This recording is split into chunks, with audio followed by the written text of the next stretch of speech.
Body Rappers Angela Luzio is delighted to sponsor this episode of Conversations on Dance. Body Rappers Angela Luzio is known for its fine, total stretch tights and Angela Luzio shoes. Tyler Peck, principal dancer with New York City Ballet, is its spokesperson and designer of Tyler Peck Designs for Premiere. Tyler's beautiful, original designs fit perfectly, move well with the body, won't ride up in the back, and are ideal for class, rehearsal, and performance. Body Rappers makes additional apparel for all disciplines, and significant to dance teachers this time of year, Body Rappers Performance Wear Remix for competition and recital, consisting of various components that can be mixed and matched to create a unique costume you won't see anywhere else, like the one featured in Body Rappers' ad. You may view all the products at bodyrappers.com, or to purchase Body Rappers Performance Wear Remix items, go to your favorite local dance retailer shop or online store. To view and buy the entire collection of Tyler Peck designs, go to dancewearcorner.com. This episode is sponsored by San Francisco Ballet. I'm Rebecca King-Ferraro. And I'm Michael Breeden, and you're listening to Conversations on Dance. Welcome to another live podcast from San Francisco Ballet. In this episode, we are joined by festival choreographer Annabelle Lopez Ochoa. This episode is a recording of a live Meet the Artist event that took place before a performance of the Unbound Festival on April 22nd.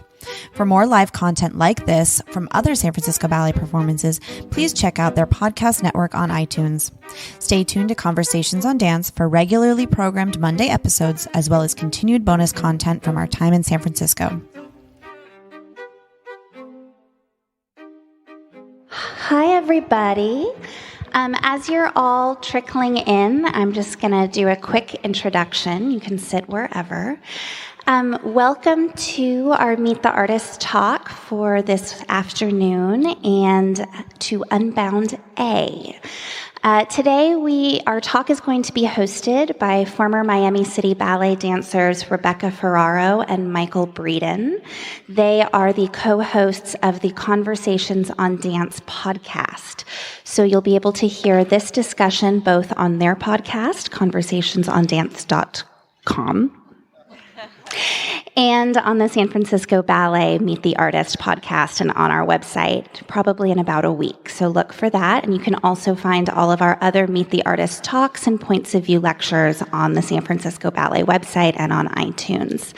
Today they'll be speaking with choreographer Annabelle Lopez Ochoa, whose piece Guernica will be premiering on Tuesday night as part of Unbound C. So I'm going to turn it over to them. And again, thank you all so much for being here today.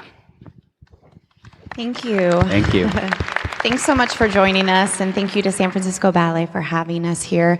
We've been here over the past few days covering the festival, doing interviews with festival artists, and all of those interviews will go live on our podcast, on our website, and as well on iTunes. So I'm sure it's content that will interest all of you, so we hope that you take an opportunity to check it out. It's nice to see so many of you coming out to the talk as well. How many of you? Yeah, it's great turnout, right? How many of you have come to one of the performances this weekend? Great. All right, so some of us know a little bit about what we're getting ourselves into. It's been some, 48 incredible hours of 6 world premieres so far. And if you saw the performance on Friday, you know that this is a truly electrifying program. So I think you guys are going to have a great afternoon here. Absolutely. So, Annabelle, thank you for joining us. It's so great to speak with you. We just want to start a little bit about talking about your career as a dancer. You danced a lot in Europe. Can you tell us about your time dancing and how that informed your choreography? So I started in 2 tiny companies in Germany that were dance theater, because dance theater is very big in Germany. And I was 18 years old, and I got really quickly bored because I was too hyperactive, so I left. And I joined a modern jazz company in The Hague, and they folded after 3.5 years. And then I joined the Scapino Ballet, which went from contemporary classical to contemporary for the rest of my career. And I stopped dancing at the age of 30. And that informed me as a choreographer because, first of all, I like storytelling. I've done a few narratives. I like ballets with very clear themes. Then the jazz is the hip-hop movements that you will see in my work. And then the contemporary is, what I try to infuse in the classical work that I make. So when you stopped dancing at age 30, that's still a young time for a dancer. But what led you to the decision that you needed to focus solely on choreography? Were you finding it to be a hard balance, the dual careers of dancer and choreographer? Yeah, that's why I'm really amazed by Miles that he can do it, actually. I started choreographing when I was 11 years old, and I knew at that age this is the best for me. I just like to create new realities. And so, but I knew I have to be a dancer to understand how it is to the dynamic of groups, and you only get to know that when you're a dancer yourself and part of a group. And I observed a lot my choreographers. I worked with a lot of choreographers, and by the age of 28, it started already that I started getting bored again.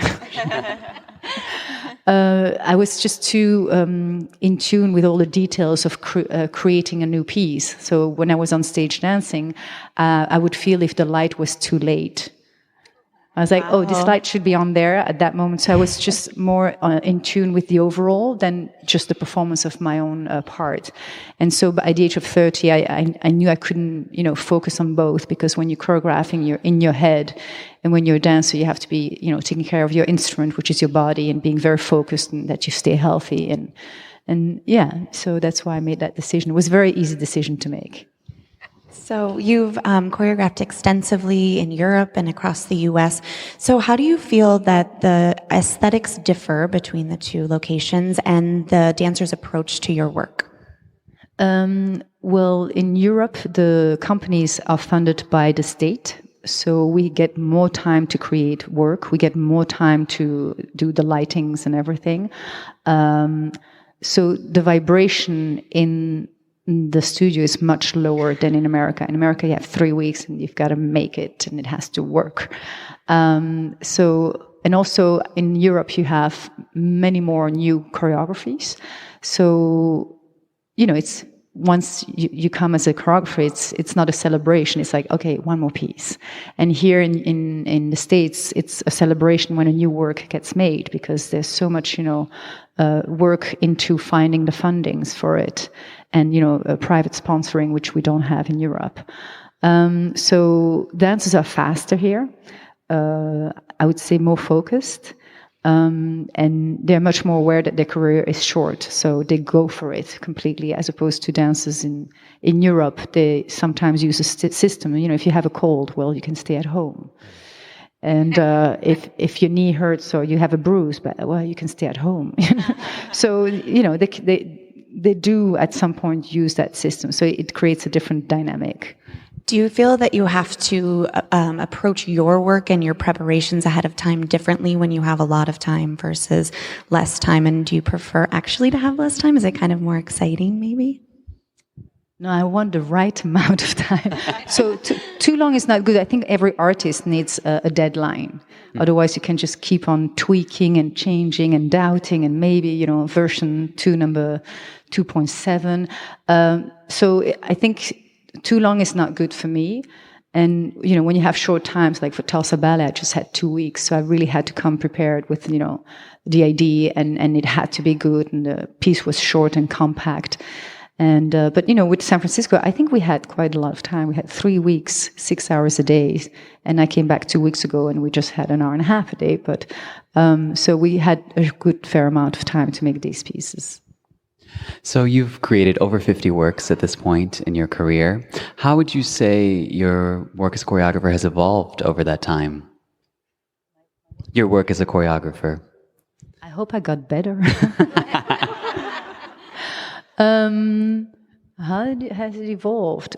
Yeah, I try to find a challenge. I always have a question before each piece, and I try to research in something I've never done before. And so for this particular piece, it was cubism. So how can you translate cubism into movements? For the Dutch National Ballet, I just had a premiere a couple of weeks ago. I used 32 dancers, a singer, and a band on stage. And it was so big. And I think that 10 years ago, I wouldn't have been able to undergo that challenge. So I think every time I try to push the boundaries, and now making, my first full length, my fifth or fourth full length in Canada, and for the first time I'm going to have children in the performance. So that's a new element. So every time I try to see to how I can grow. Expand the possibilities, right? So in the past few years, a lot of discussion has arisen about a lack of female choreographers in the U.S. Do you find there to be a similar problem in Europe? Yes, there are a lot of female choreographers, but they tend to be contemporary choreographers. There are not a lot of female choreographers in classical companies that are given an opportunity. So I know that there are a lot of reasons bandied about, one of which is that a lot of the women just inherently work harder in a classical company. If you're a female dancer in the corps de ballet, you're thinking about your snow flowers every night in Nutcracker and triple bills during the season. But we might have those reasons, but we still need to move past that, just having excuses. What do you think some of the ways we can encourage female voices to present themselves in the choreographic world are? I think it starts during the education. We are not educated to vocalize what we feel. We are educated to express with our bodies certain things. We are there to listen to someone talk, and then the piano goes and you just do your movements. So we never ask what the dancer thinks about a certain ballet they saw that night, or a variation they're learning. And I think that should be implemented in the education, so that female ballerinas use their voice to express their things, and also to talk about society and how that also informs the art. But you have to start at a young age, because a lot of dancers, when you go out with them, they have like a normal voice. They drink a glass of wine, and you ask them something in the studio, and they're going to talk like this. So I think it's I'm like, what is wrong with using your normal woman's voice? So, and I think it's because they're just not used to it. It's out of respect, because it's very hierarchy. Sort of constellation in the world of ballet, and in contemporary dance we don't have the hierarchy. So everybody's a soloist, everybody's a corps de ballet, and we're much more in collaboration with choreographers. We can actually tell them, this does not feel right on my body. Could we, And in ballet it is not that way. So I think we should start there, and then maybe we'll see more female, classical ballerina. Taking on that step. Reins, right. Thanks. So this is your first work for San Francisco Ballet. What has intrigued you about the company and made you want to work here? And what has surprised you the most about the process with the dancers? Well, I was invited here, so it's not that I chose the San Francisco Ballet. That Helgi chose me, or at least I was introduced by someone that I had worked for. Yeah, we, as you might have know already, the company was divided in 3 groups. So we had some small San Francisco ballet. So everybody had 24 dancers, and you have to make your piece with these dancers. You're not allowed to choose from other groups. I did have a little choice. I did have a little dealings. So one of the choreographers, his name is David Dawson. He really wanted to work with Sofiane because they had worked in the past, and the circle would be, rounded if they could work again. I said, sure, but there's no discussion here. I get Doris. So, and I wanted her because the theme of the piece is Hispanic. It's Pablo Picasso's Guernica, and I'm using flamenco movement into it, and I needed that sort of aura. So that was the only girl that I had casted, and the rest, it's every time, I worked for 50 companies, so every time I come to worlds that I don't know anybody, and I have to come with my ID, my themes, my music, my, steps, and then, see how they react to it, and then adapt it to them, because in the end, it's not me dancing, it's them. So some pieces, if I had this piece on 24 other dancers of San Francisco Ballet, the piece might have been different. So somewhere we made this together. So you spoke about how you like to have a specific theme or idea propelling a piece. I take it you wouldn't just say, "Well, this is music I like. I'm going to make some steps to it." No, I never do that. So how do these ideas or themes come about, and then how do you find your way through them? How do you make those obvious through the movement. So why do I use themes?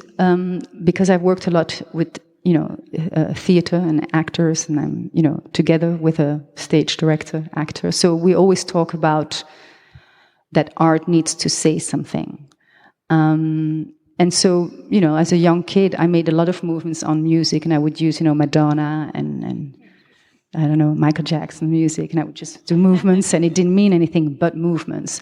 But for me, it helps to have a theme because it's the parameters, and to see, otherwise I can do any kind of movement.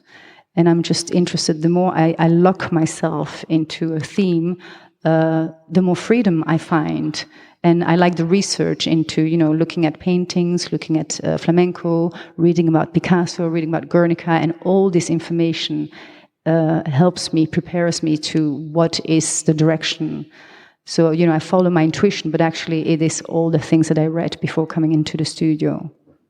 So you had this clear inspiration of using Pablo Picasso for imagery for this ballet. How has that idea evolved since actually getting in the studio with the dancers? So when I was invited, I knew that by Helgi, I knew that I wanted to do something about Picasso, but that was like a year ago. And then last year, on the 7th of April 2017, there was a video that came out on CNN about the devastation of the chemical attacks in a tiny little village in Syria.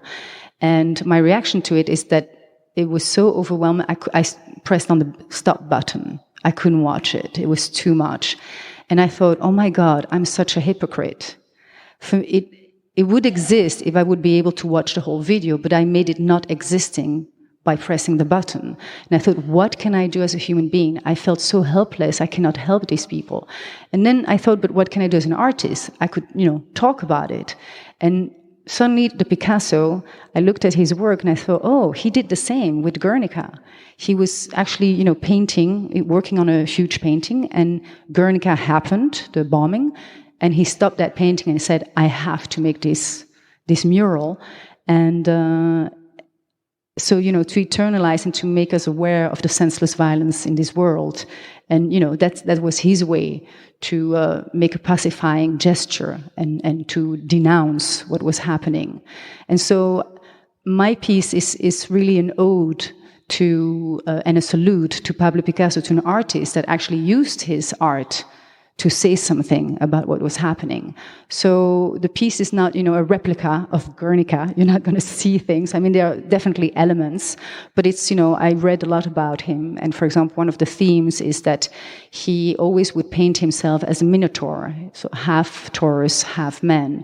And his first sketch when he was 9 years old was that of a bullfighting. And so I put all these elements into this ballet. And the last picture is a painting that he could have done. So you'll see the whole ballet, and at the end, I will end with what I think Pablo would have painted. So you're talking about how you use all these different components to sort of inspire the work. You like to read up on the history of these. You take literal inspiration from the portrait itself. What would you say are your biggest influences on your work overall? Not narrowing into specific ballet, but who are your biggest inspirations, be it choreographers or artists? For me, it's really the painters. I mean, I don't look up to other choreographers because it's already made. I have nothing else to, respond to it. But a painting really gives me ideas, images, colors, movement. I don't have a particular admiration for one choreographer. Sometimes I see pieces that are really underground, of unknown choreographers or beginners. What I love, and I'm so struck, is when I see a work that's been done fearlessly. Like somebody had an idea and just went for it, and there's no compromise. And I'm in awe when I see that happen. And I can feel there's a certain vibration to it. I can feel like, wow, you were not scared. It's so not trendy what you did. It's so not pretty. It's so not this, but you did it. And that's always an admiration I have for any kind of artists, choreographers, musicians, composers, and painters. But I made a lot of pieces about, inspired by paintings. So we'd like to open up the floor to some questions now for Annabelle, right over here.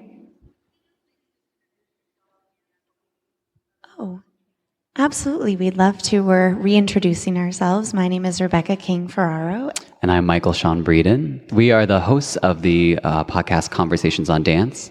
We are also former dancers with the Miami City Ballet. So we're here interviewing many of the festival's choreographers and dancers. We've already done what I think that Annabelle, you are our 16th or 17th interview in the past 3 days. So all of that will be up on our website or anywhere you get your podcast. So iTunes or Google, all those wonderful places.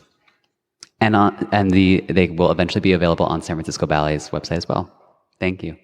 And this is Annabelle. My name is Annabelle Lopez Ochoa, and I'm a freelance choreographer based in Amsterdam. I am half Belgian, half Colombian. Therefore, I have this Latin name. But my mother tongue is French. That's the accent you hear. All right here. The question is, if Annabelle could choose anywhere to work, where might that be? I'm very fortunate. I mean, I'm a female choreographer, and they say that female choreographers don't get as many opportunities. I'm very fortunate that I got so many opportunities, and I've been asked by 50 companies in the entire world, including Cuba, Moscow, Australia, Chile, Belgium, Spain. So I had dreams when I was a young choreographer, and they became, my dreams were so much smaller than what life has given me. So I'm just open to whatever comes my way, and if a small company asks me to work with them in the middle of Mongolia, why not? Because traveling so much and having to adapt to a new company, a new culture, a language that nobody talks. Sometimes you have a translator with you. Really, it forms me as a human being to be, understanding the world and understanding human beings. And it forms me also as a choreographer. It enriches me a lot. So I don't have a dream company to. Anyone else right here? Annabelle, when you look at your earlier works, do you ever want to make changes to them? Always. Yes. It's not that I'm never happy with my work, but sometimes you look at things you've done 5 years before and you think like, oh, that's cute. That was me.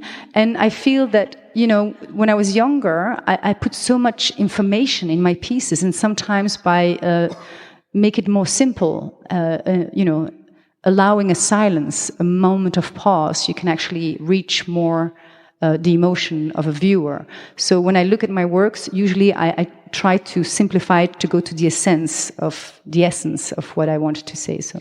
So do you actually implement those changes? Or? Oh, yes. Okay. I have a lot of versions of my ballet. And every time I say, okay, this is the new version. And, I made a piece, Requiem for a Rose, which 4 companies did. And the last company was Smuen Ballet in September. And I made so many changes on them. And next year, Ballet Austin will do it again. And I will say, no, we're not going to do your version. We're going to do the version that I did with Smuen Ballet. I saw the premiere of that ballet, so I'd be very curious to see how it's evolved. Okay. Yes, right here. So the question is about the discipline that you gained as a dancer. Does that help you in your choreography, and do you still maintain taking class and those sorts of things? I should. No, I don't take class anymore, just for the mere fact that there are too many mirrors in the... It's, when you're a dancer, you're the whole time watching yourself and correcting and judging. And when you're a choreographer, you have your back towards the mirror. And so when you take class, you have to look at yourself again, and you try hard, and then that arabesque is really low. You think it's high, but it's actually really low, and you're shaking, and your brains know what to do, but the leg doesn't do it. So no, I try not to do class. I say I go to the gym, so I have a gym membership. I've done Pilates a long time ago for an injury, and I know, I still do 5 or 6 exercises from it right before I start a new project. But the more you're inside the choreography, the more you need that free time in the morning to go into your brains and to meditate. Okay, I have 1 hour and a half today. How am I going to do that? And it takes that moment of stillness that when I would just, prepare myself physically, I wouldn't have time to think. So I should be doing more, but I don't. It's on my to-do list. And but I move a lot as a choreographer. I am still a very actively choreographer. I like to show. I like to feel the movement. So I guess that's what keeps me in shape. Anyone else? Yes, right here. So is there a painting or an artist that you have in mind for a future work as inspiration? Well, I have a painter that I've done a short work of. Her name is Frida Kahlo. And I did that for English National Ballet. And it is a dream of mine, to make a full length of her life. So, yes. And Dali. And I would like to do a triptych of Picasso, because he has very distinctive periods in his life and in his work. And I'd like to do like a sort of, not a biopic, but a triptych. So these are my wish lists. Maybe somebody on the podcast hears it, a director. Sponsors, yes. Yes, absolutely. All right, anyone else right here? The question was, did you feel more pressure because there were 12 choreographers here and 12 works at the same time? Not at all. It's been an amazing ride meeting all these choreographers of my generation, because usually, when set in triple bills, there's always a deceased choreographer. And they always choose his best piece. That's why it still performs. So there's always that pressure and that way. And then they use, usually in a triple bill, they use something that was done already with the company. So the dancers have done it many times. They know it. And it's a stager comes and set it. And then you're always alone.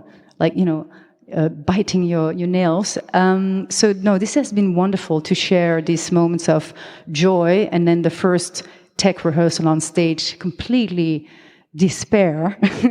I need a drink. And, with all the choreographers, you saw exactly that same route. And then, the second take's like, it's getting there.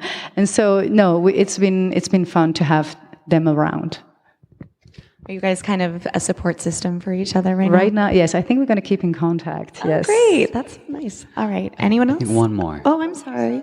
Oh, I see two hands. Let's do it over here. Annabelle chose you right here. What advice do you have for young dancers? So many. For young dancers, just, you can't be successful if you don't work hard. It is the work that is going to be your récompense, comment on dit ça? Reward. So, hard working. It's a lovely note to end on. Thank you, Annabelle. Thank you very all much. of you. Thank you all for coming Enjoy out. the show.